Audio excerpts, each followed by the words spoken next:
Okay, number 7, the last one. Let's add something here. I think there was an x that got missed. So again, this is one that's not set equal to 0, so we've got to do a little bit of work here.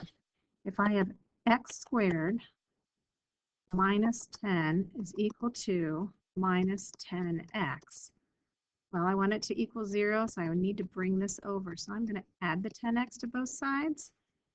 There's no term over here that just has an x, so I'm going to just put it out here to the side. So this cancels and gives me 0.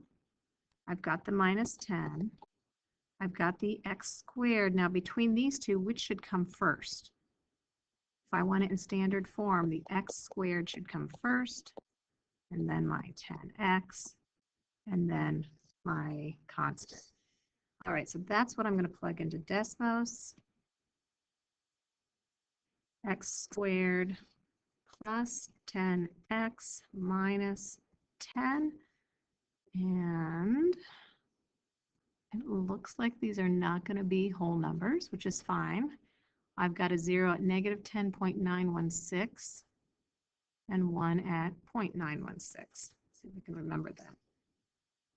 Negative 10.916, and the other one was just positive 0.916.